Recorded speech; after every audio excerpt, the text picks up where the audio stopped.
Assalamualaikum warahmatullahi wabarakatuh. Waalaikumsalam warahmatullahi wabarakatuh. Bismillahirrahmanirrahim. Alhamdulillahi rabbil alamin. Wabihi nasta'in ala umurid dunya waddin. Wassalatu wassalamu ala ashrafil anbiya wal Amin. mursalin. Ya Mursalin. Sayyidina wa maulana Muhammadin. Wa Ustaz. ala alihi wa ashabihi ajma'in. Wa la hawla wa la quwwata illa billahil aliyyil azim.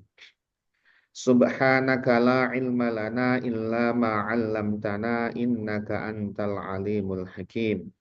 Allahumma anfa'na bima 'allamtana wa 'allimna ma yanfa'una wa zidna ilman nafi'an. Amin ya rabbal alamin. Bapak Ibu hadirin wal hadirat rahimakumullah. Alhamdulillah puji syukur kita panjatkan kehadirat Allah Subhanahu wa taala atas segala karunia nikmat-Nya. Salawat dan salam semoga senantiasa terlimpahkan kepada junjungan kita Nabi besar Muhammad Sallallahu Alaihi Wasallam, kepada keluarganya, sahabat-sahabatnya, dan para pengikutnya yang senantiasa mengikuti sunnah-sunnahnya sampai hari kiamat. Semoga kita, keluarga kita, anak keturunan kita tergolong umatnya Nabi Muhammad Sallallahu Alaihi Wasallam dan nantinya akan mendapatkan syafaat dari beliau di hari kiamat nanti. Amin ya rabbal alamin. Bapak Ibu hadirin wal hadirat rahimakumullah. Alhamdulillah malam hari ini kita diperkenankan oleh Allah Subhanahu wa taala untuk melanjutkan kajian Al-Qur'an perkata kita. Insyaallah malam hari ini kita akan mengkaji yaitu suratul Baqarah ayat yang ke-213.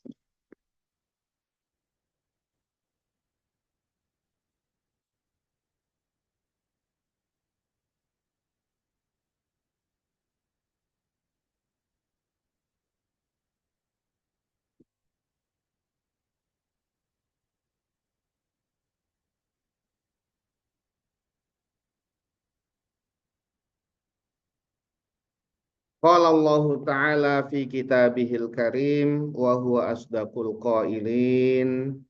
A'udzu billahi minasy syaithanir rajim. Kana an-nasu ummatan wahidatan faba'atha Allah فبعث الله النبيين مبشرين ومنذرين وأنزل معهم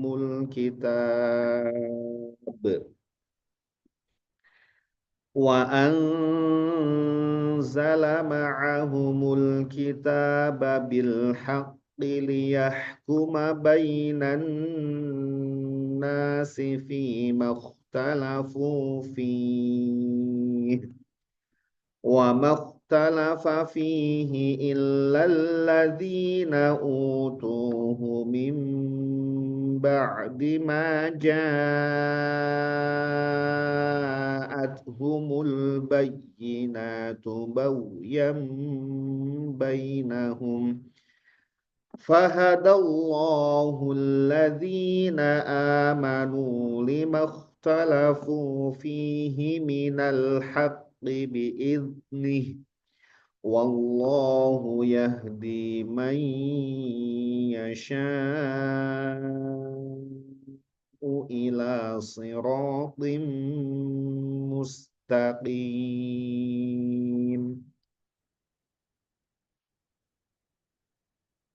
Pada ayat sebelumnya Allah Subhanahu wa taala telah menerangkan kepada kita bahwa dunia itu dihiasi, dipandang indah oleh orang-orang kafir, ya, sehingga menjadikan mereka berlomba-lomba untuk mencarinya, mencurahkan kemampuannya, mencurahkan energinya untuk mendapatkan dunia itu, ya dijadikan indah di mata mereka sehingga mereka lupa akan kehidupan hakiki yaitu di akhirat. Ini untuk orang kafir. Tapi bisa saja kita sebagai orang beriman kemudian mengaca. Adakah kita memandang indah dunia itu sehingga kita lalai, kita lupa akan kehidupan setelah dunia ini. Seolah-olah kalau kita hidup itu seolah-olah terasanya itu hidupnya lama gitu. Hidupnya selama-lamanya bahkan. Kita lupa bahwa kita akan kembali kepada Allah, meninggalkan dunia ini dan hidup selama-lamanya di sana. Ya, ya. Parameternya apa ya? Kita, apakah kita mencurahkan energi kita, perhatian kita kepada dunia yang berlebihan sehingga kita lupa akan taat kepada Allah Subhanahu wa taala. Padahal sebaiknya adalah kita mencurahkan perhatian kita kepada akhirat, tetapi kita tidak melupakan dunia. Yang ada kebalikan, kita mencurahkan untuk dunia, tidak melupakan ibadah. Barangkali pesan orang-orang ya kepada kita silakan mencari dunia, tapi jangan lupa sholat. Jadi sholat itu jangan lupa, gitu. Ya. Seolah-olah wah asik ke kehidupan dunia, tapi jangan lupa sholat. Padahal ayatnya adalah wabtaghi fima ataqallahu darul akhirata wala tansa nasibaka minad dunya. Carilah olehmu sebanyak-banyaknya. Ya. Wabtaghi fima ataqallahu darul akhirah. Sebanyak-banyaknya yang Allah berikan kepada kalian untuk negeri akhirat. Artinya beribadah, mencurahkan itu. Tapi wala tansa, jangan engkau lupa nasibaka bagianmu minad dunya. Jadi kalau untuk akhirat itu berupaya ya perhatiannya ke sana, tapi bagian dunia jangan dilupakan. Jangan pula kita melupakan dunia. Ya. Jadi dunia itu jangan dilupakan, tapi bukan untuk difokuskan. Nah ini kembali kepada kita. Jadi dunia itu ya apalagi kemudian ada setan yang bermain di sana sudah dijadikan indah dipandang, dirasa, kemudian setan bermain ya. Hawa nafsu ketemu dengan setan. Nah, itu sudah jadi itu ya. Oleh karena itu kita sebagai orang beriman ya hendaklah senantiasa waspada. Nah, kemudian pada ayat ini Allah Subhanahu wa taala menerangkan kepada kita bahwa kejadian atau perhatian terhadap dunia itu tidak hanya menimpa kepada umatnya Nabi Muhammad Shallallahu Alaihi Wasallam yang menjadikan tadi itu orang-orang kafir memandang indah dunia bahkan menaklukkan orang-orang beriman ya, tetapi itu juga terjadi pada masa-masa dahulu ya, pada masa sebelum Nabi Muhammad Shallallahu Alaihi Wasallam. Kanan nasu, kana dahulunya, ya, ini fi'il madhi. Kana dahulunya an-nasu manusia itu ummatan, satu ummah wahidatan yang satu. Dulu manusia itu awal mulanya adalah umat yang satu, yaitu apa? Umatnya Nabi Adam alaihissalam. Ketika Nabi Adam pertama kali kemudian punya anak banyak, itu sama-sama itu sama menyembah kepada Allah Subhanahu wa taala. Ya, satu itu karena mengikuti ayahnya Nabi Adam. Meskipun ada penyimpangan di situ, ada pembunuhan Qabil terhadap Habil, tetapi pada hakikatnya Qabil juga menyembah kepada Allah Subhanahu wa taala. Pada mulanya satu. Kemudian berkembang ya, masih umat yang satu. Kemudian Nabi Idris setelah Nabi Adam itu ya kurang lebih sekitar 6 keturunan dari Nabi Adam itu Nabi Idris ya sekitar 100 tahunan, 100 tahunan ya. Wallahu alam itu ada riwayat-riwayat yang banyak. Kemudian Nabi Idris turun temurun sampai Nabi Nuh. Nah, mulai Nabi Nuh ini sudah mulai kacau, ya. Dulu orang-orang soleh itu dimonumenkan, ya, dibuat patung oleh umat Nabi Nuh. Dibuat patung ini orang-orang soleh dulu, ya. Awalnya sebagai patung, sebagai apa ya, mengingatkan ini orang-orang soleh itu dulu. Tapi lama kelamaan akhirnya disembah patung itu. Jadi sudah melenceng. Dianggap patung itu punya kekuatan, patung itu punya, ya, hawas gitu ya, punya kekuatan, akhirnya disembah. Jadinya mereka melupakan pencipta, melupakan Allah Subhanahu wa taala. Akhirnya Nabi Nuh kemudian diutus oleh Allah Subhanahu wa taala, ya, kepada mereka, ya. Nabi Nuh usianya 950 tahun. Ratusan tahun Nabi Nuh mengajak umatnya untuk kembali kepada Allah. Ya, susahnya bukan main. Akhirnya kemudian Nabi Nuh berdoa kepada Allah agar semua yang tidak beriman dibinasakan. Ya, kemudian datang banjir bandang, membinasakan seluruh umat manusia saat itu, seluruh dunia ini. Kalau menurut riwayat dari Imam Ibnu Katsir itu seluruh dunia terjadi banjir. Maka tinggal yang selamat adalah mereka yang naik ke atas perahunya Nabi Nuh. 80 orang hanya sekitar itu saja. Ya. Kemudian, ya, hanya itulah yang tinggal saat itu. Dan itu umat yang satu. Mereka mengikuti Nabi Nuh alaihi salam. Beriman kepada Allah. Karena kalau yang tidak beriman tidak mau naik perahu. Ya. Tidak mau naik perahu. Yang hanya beriman saja kepada Allah, mengikuti Nabi Nuh, itu yang naik perahu, dan itu yang selamat. Sehingga saat Nabi Adam ke Nabi Nuh, itu seperti diriset, ya, diriset ulang gitu ya. Kalau ini restart gitu, kalau laptop ya di restart gitu. Jadi hanya 380 orang bersama Nabi Nuh.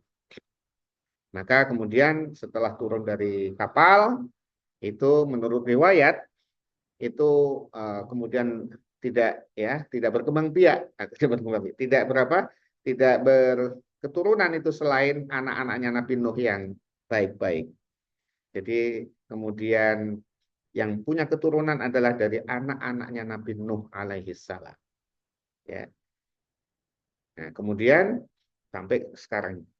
Jadi kita semua ini itu adalah, ya, menurut salah satu riwayat itu keturunannya Nabi Nuh alaihissalam. Nabi Adam, kemudian Nabi Nuh alaihissalam. Secara fisik. Nah, kemudian Nabi Nuh turun-temurun, wah, sudah mulai banyak itu, ya, sampai kemudian Nabi Ibrahim alaihissalam. Nabi Ibrahim alaihissalam sudah jelas beliau saja anak dari seorang pembuat patung. Ya, begitu melencengnya itu sampai Nabi Ibrahim alaihissalam. Kemudian Nabi Ibrahim diberikan suhuf oleh Allah Subhanahu wa taala. Kemudian turun-temurun terus Nabi Musa, turun-temurun sampai Nabi Isa. Dari mulai Nabi Musa sampai Nabi Isa, ya, itu kemudian banyak para nabi diutus Allah di masa antara Nabi Musa dan Nabi Isa. Ya, itu saking apa? Saking baiknya Allah Subhanahu wa taala kepada manusia. Cenderung manusia itu menyimpang gitu. Cenderungnya itu menyimpang gitu ya. Maka diutus nabi untuk meluruskan.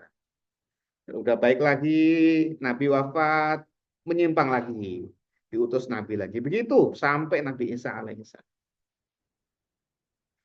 Nah, kemudian sampai Nabi Muhammad Sallallahu Alaihi Wasallam. Jadi kurang lebih sekitar 7.000 tahun lebih antara Nabi Adam wafat sampai Nabi Muhammad. Itu umat manusia.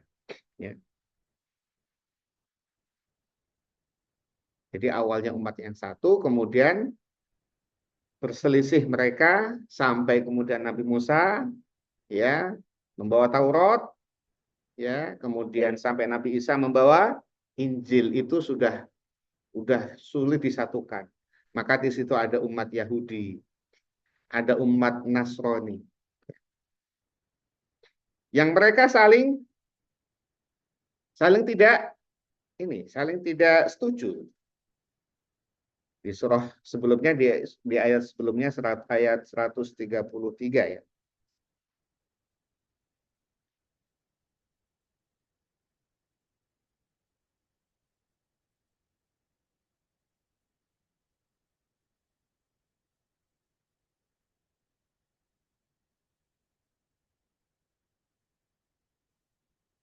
Berapa ini? Kalau nomor ayat itu saya nggak bisa hafal gitu ya. Kalau ayatnya hafal ya. Yang waqalatil yahudu laisatin nasara ala syai' waqalatin nasara laisatil yahudu ala syai' wa hum yatlunal kitab.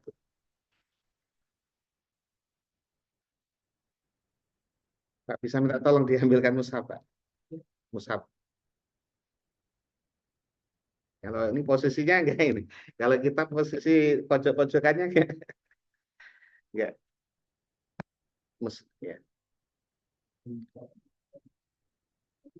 Mushaf saja enggak apa-apa. Minta tolong Pak ya. Al-Baqarah.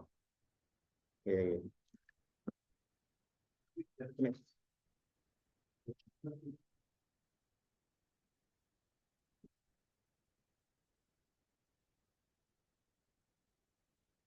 Nah, ayat 113 nih ya. Ketemu ini pojokannya itu.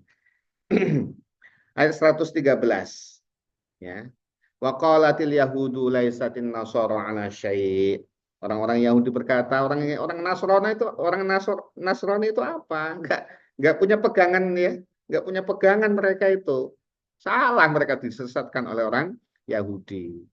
Kemudian waqalatin nasara laisatil yahudu ala syai'. Orang-orang Nasrani juga mengatakan, apa itu Yahudi? Mereka tidak punya pegangan yang benar, ya, menyalahkan orang Yahudi. Jadi orang Yahudi tidak mengakui kenabiannya Nabi Isa, tidak mengakui kitab yang diturunkan kepada Nabi Isa, mengkufur terhadap itu, ya, umatnya Nabi Isa, orang Nasrani tidak mengakui, ya, atau kemudian ya sudah ada Taurat, Injil, maka yang harus dipercaya Injil.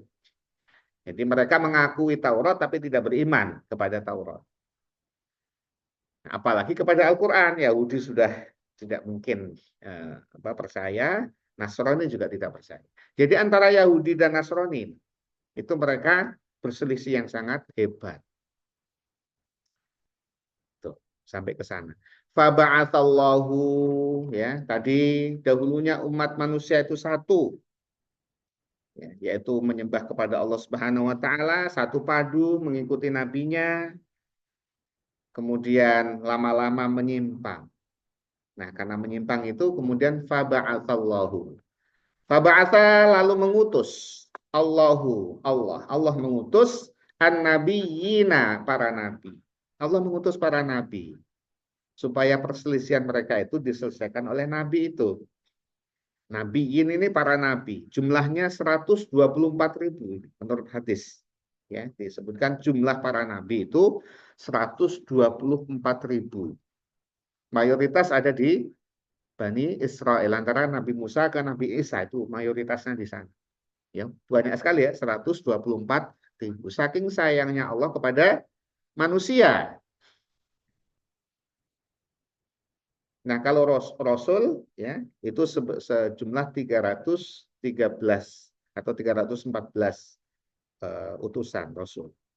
Yang wajib diketahui atau wajib dihafal hanya 25 saja. 25 itu ya Nabi dan Rasul.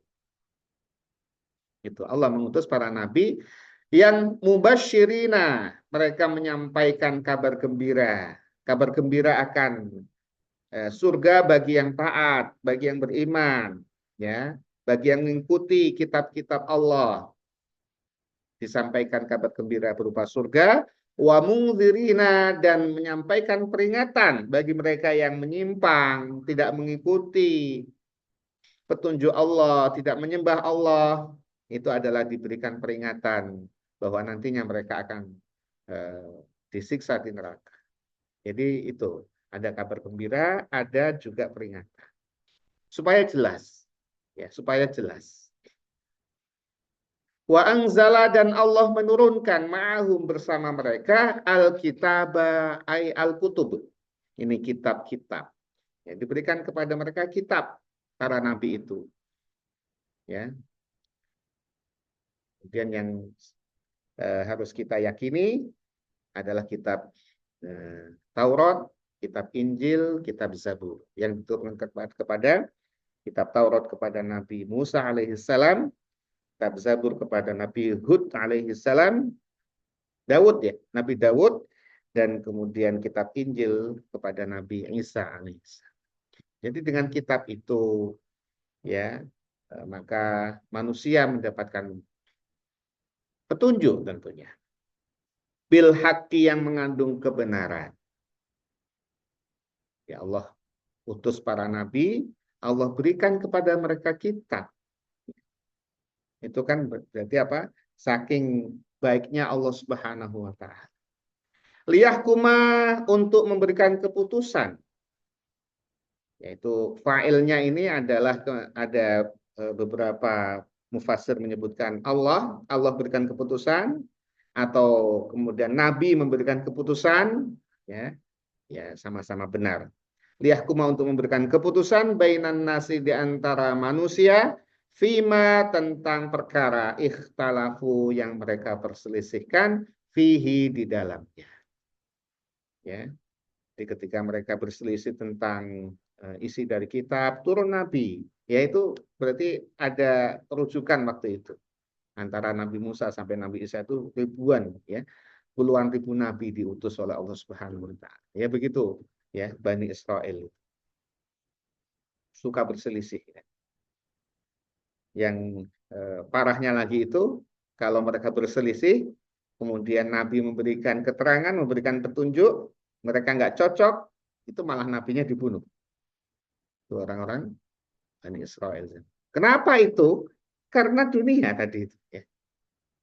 Karena dunia. Apalagi kita gitu ya. Jadi ini juga memberikan pelajaran kepada kita. Umat-umat zaman dulu itu juga berselisih seperti itu. Ya, sampai kemudian itu tadi Yahudi menyalahkan Nasrani, ya, mengkafirkan Nasrani, Nasrani mengkafirkan Yahudi. Padahal apa? Mereka diberikan kitab. Wa makhtalafa dan tidaklah berselisih fihi di dalamnya tentang kebenaran itu illalladzina kecuali orang-orang utuhu yang telah diberikan kitab ya, yang mereka diberikan kitab, ahlul kitab itu mereka berselisih mim ba'di ma ja'athumul bayyinat, mim ba'di ma setelah ja'athum datang kepada mereka al-bayyinatu bukti-bukti yang nyata. Setelah datang bukti yang nyata di dalam kitab, ya jelas keterangannya, tapi mereka berselisih. Mereka berselisih terus. Bahwa antara Taurat dan Injil itu ada sambungannya. Ya, sama-sama membawa mereka untuk hanya menyembah Allah Subhanahu wa taala. Syariatnya bisa berbeda-beda, tetapi misinya sama, yaitu adalah mentauhidkan Allah Subhanahu wa taala. Ternyata sebabnya adalah baghyan karena kedengkian bainahum di antara mereka. Itu sebab dengki di antara mereka itu. Dengki kenapa? Yaitu tadi, ya, karena suka kepada dunia, ya. Karena tarikan dunia itulah. Sehingga mereka kemudian ya, saling tidak sepakat, kemudian saling dengki di antara mereka. Takut kehilangan pengikut, ya bisa juga seperti itu. Jadi ini memberikan pelajaran kepada kita, umat zaman dulu seperti itu, kita bagaimana ini umat Islam? Ya, umat Islam sudah datang Al-Quran, sudah datang hadis, gitu ya. Ini bagaimana ini? Ya, ternyata memang berselisih juga akhirnya. Ya. Kalau berselisihnya adalah pada masalah furu'iyah, pada masalah hal-hal yang tidak pokok, maka itu menjadi rahmah, menjadi eh, keluasan bagi umat. Ya, jadi kasih sayang dari Allah untuk umat, sehingga umat ini banyak alternatif. Maka ada mazhab-mazhab, yang itu adalah ikhtilafu ummati rahmah. Ya, perbedaan di antara umatku, tapi pada masalah furu'iyah itu menjadikan rahmah, sehingga tidak harus kaku. Tapi ada juga kemudian yang mengkafir-kafirkan, menganggap bid'ah, ahlul bid'ah itu kafir dan sebagainya. Ya, itu kan berarti mirip dengan apa? Dengan tadi itu orang Yahudi itu tidak apa, orang Nasrani itu apa begitu ya. Mereka salah gitu ya. Nasrani juga apa itu Yahudi? Salah gitu. Nah, kalau umat Islam seperti itu berarti mirip. Padahal kita tidak sampai mengkafirkan saudara-saudara kita selama akidahnya benar, selama dia sholat itu tidak sampai mengkafirkan. Tapi kan juga ada saudara kita yang mengkafirkan, ya, mengkafirkan itu. Ya, seperti itu kafir, itu ahli bid'ah, itu neraka seterusnya. Nah, kenapa? Padahal sudah datang Al-Quran, sudah datang hadis. Jadi ini ayat untuk menyorot orang-orang ahlul kitab yang berselisih, tapi kita mengambil pelajaran di sana. Adakah kita seperti itu? Jadi kadang pembelajaran itu tidak langsung nembak kepada kita, tapi nembak kepada yang lain. Kita kemudian mengambil pelajaran. Ini lembutnya Allah Subhanahu wa Ta'ala kepada umat Islam. Jadi kisah-kisah Bani Israel itu sebagai contoh, bukan hanya dongeng itu, ya, bukan hanya dongeng-dongeng itu, tidak, itu sebagai cermin gitu. Adakah saya seperti itu? Oh, ternyata bicaranya ke ahlul kitab, bicaranya ke Yahudi, yang seperti itu kelakuannya, agar kita begitu juga, ya, agar kita kemudian ingat dan sadar.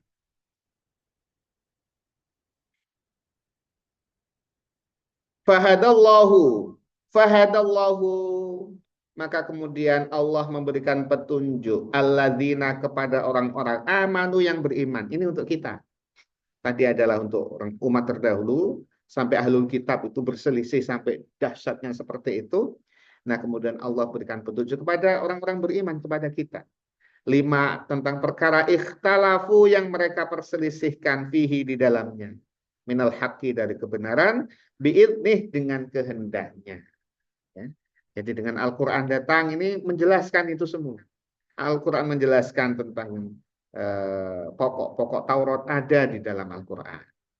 Kemudian Injil juga dijelaskan tentang pokok-pokok Injil ada di dalam Al-Quran. Itu membenarkan Al-Quran ini kepada Taurat yang diturunkan Allah kepada Nabi Musa, juga Al-Quran membenarkan Injil yang diturunkan kepada Nabi Isa. Beda kan dengan Nasrani yang tidak membenarkan Taurat, apalagi Yahudi yang jelas menolak Injil. Kalau Al-Quran beriman, membenarkan akan Taurat, membenarkan akan Injil. Bahwa Nabi Musa, Nabi Isa itu adalah utusan Allah yang mulia. Ya. Jadi kita tidak posisi menyalahkan mereka. Mereka adalah utusan-utusan Allah yang mulia. Tetapi kan Yahudi tidak mau menerima Nabi Isa, apalagi Nabi Muhammad. Nasrani tidak menerima Nabi Muhammad. Nah, ini Allah berikan petunjuk kepada orang beriman kepada kita, insya Allah, ya, mudah-mudahan biidni itu dengan kehendaknya, ya, artinya dengan kasih sayangnya kita mendapatkan petunjuk dalam Islam ini. Wallahu, dan Allah yahdi, memberikan petunjuk man, kepada siapa saja yasha'u, yang dia kehendaki, ila siratul mustaqim, kepada jalan yang lurus. Jadi Allah memberikan petunjuk kepada yang dikehendaki untuk supaya tetap pada jalan yang lurus. Oleh karena itu kita selalu ya berdoa kepada Allah paling tidak 17 kali di dalam sehari semalam, membaca suratul Fatihah ya di dalam sholat itu minimal 17 kali, 17 rakaat. Setiap rakaat membaca Al-Fatihah. Ihdinas siratal mustaqim. Ihdinas siratal mustaqim. Ya Allah, berikan petunjuk kepada kami jalan yang lurus. Agar senantiasa berada dalam naungan petunjuk Allah Subhanahu wa taala. Padahal kalau Allah berkehendak, ya, tapi Allah tidak berkehendak. Walau sya'allahu la jama'ahum 'alal huda fala takunanna minal jahilin.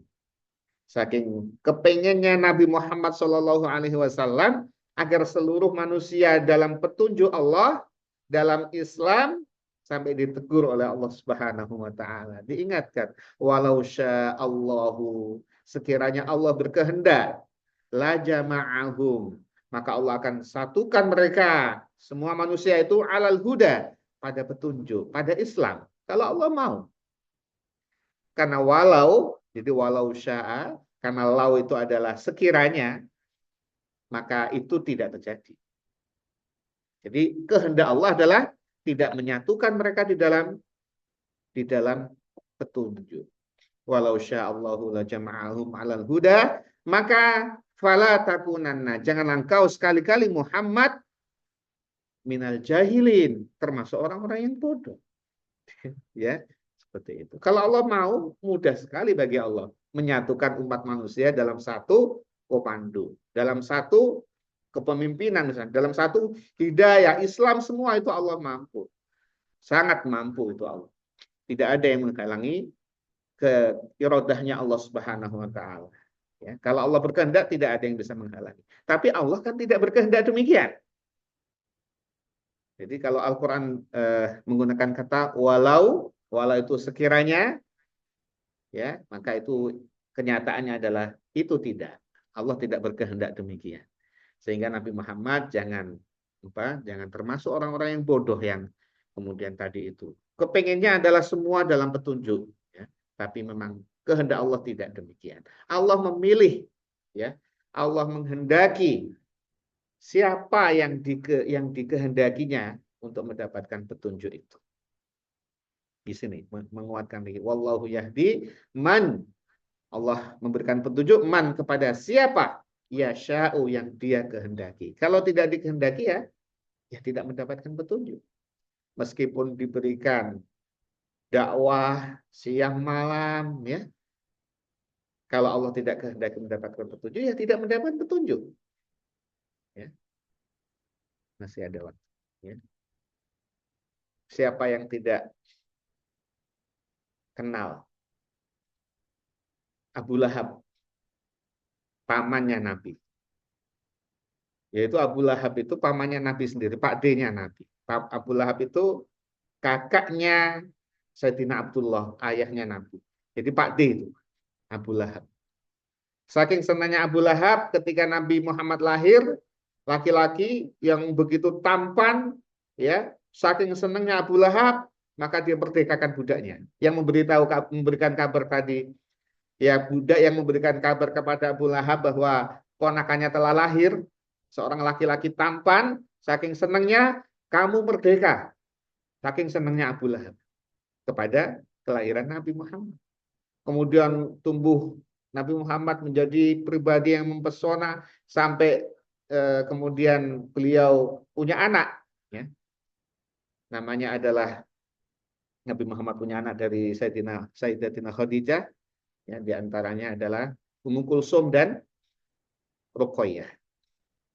Itu dinikahkan sekaligus dengan kedua anaknya Abu Lahab. Jadi saking senangnya itu Abu Lahab, ya, kepada Nabi Muhammad, ya, sudah jadi Pak D sekaligus besar, ya, dan sekaligus dua anak, dinikahkan dengan dua anaknya. Tapi begitu Nabi mengajaknya kepada tauhid, ya, kepada hanya menyembah Allah saja, meninggalkan berhala-berhala itu, seketika itulah Abu Lahab menjadi musuh utamanya Nabi.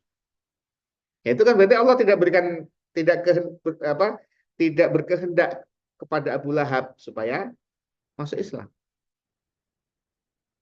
Jadi apa kekurangannya Nabi? Ya, dari sisi metodenya, metode dakwanya, cara mengajaknya, kemudian dari sisi fisiknya beliau, ya, itu semuanya menarik. Tapi itu tidak menjadikan Abu Lahab mendapatkan petunjuk. Demikian pula pamannya Abu Thalib yang sudah membela Nabi sedemikian sampai menjelang wafatnya. Itu Abu Thalib juga tidak mendapatkan petunjuk. Artinya tidak beriman kepada Allah. Sampai wafat. Ditungguin sama Abu Jahal itu. Ya. Diajak oleh Nabi, ditalkin supaya la ilaha illallah ya paman. Ucapkan la ilaha illallah maka aku jamin kau. Sampai begitu Nabi kepada paman kekasihnya, paman terkasihnya Abu Thalib. Tapi Abu Jahal, ayo, jangan ini ya, jangan lupakan itu Tuhan nenek moyangnya itu, Tuhan nenek moyang kita. Jadi akhirnya kemudian Abu Lahab, ya, menurut riwayat yang kuat itu kemudian tidak beriman di akhir hayatnya. Berarti beliau tidak dikehendaki Allah Subhanahu wa taala termasuk orang yang beriman mendapatkan tunjuk. Nah, kita ini alhamdulillah, ya, meskipun kita jauh dari Nabi, jauh dari sisi usia waktunya, tidak seperti Abu Lahab, tidak seperti Abu Jahal. Kita jauh dari Nabi, jauh juga geografisnya, jauh dari tidak mirip semuanya dengan Nabi, tapi kita beriman kepada Nabi. Maka ini perlu kita syukuri. Ya, kita perlu syukuri agar kemudian Allah menambahkan kenikmatannya berupa semakin mantapnya kita dengan agama. Insyaallah. Amin ya rabbal alamin. Maka doanya adalah Allahumma arinal haqqa haqqa warzuqna ittiba'ah wa arinal batila batila warzuqna ijtinabah. Doa yang diajarkan oleh Rasul yaitu Allahumma arinal haqqa haqqa. Ya Allah, ya, berikan petunjuk berikan pengertian kepada kami bahwa yang benar adalah benar. Warzuqna ittiba'ah, dan berikan kemampuan kepada kami, ya, anugerah kepada kami untuk bisa mengikutinya. Kemudian wa arinal batila batila, berilah pengetahuan kepada kami bahwa yang batil adalah batil. Warzuqna ijtinabah, berikan karunia kepada kami untuk bisa menjauhinya. Ya, itu doa yang diajarkan agar kita berada pada siratal mustaqim. Amin ya rabbal alamin. Bapak Ibu hadirin wal hadirat rahimakumullah. Semoga kita senantiasa diberikan keselamatan oleh Allah Subhanahu wa taala, diberikan kesehatan, rezeki yang halal dan berkah, diberikan ilmu yang bermanfaat fid din wa dunya wal akhirah, diselamatkan dari api neraka dan dimasukkan ke dalam surganya, mendapatkan ridhonya. Amin ya rabbal alamin. Mari kita tutup kajian kita dengan membaca doa kafaratul majelis. Bismillahirrahmanirrahim. Bismillahirrahmanirrahim. Subhanakallahumma bihamdika asyhadu an la ilaha illa anta astaghfiruka wa atubu ilaik. Wassalamualaikum warahmatullahi wabarakatuh. Waalaikumsalam warahmatullahi wabarakatuh. Terima kasih teman-teman semuanya. Ya, Pak Bagio.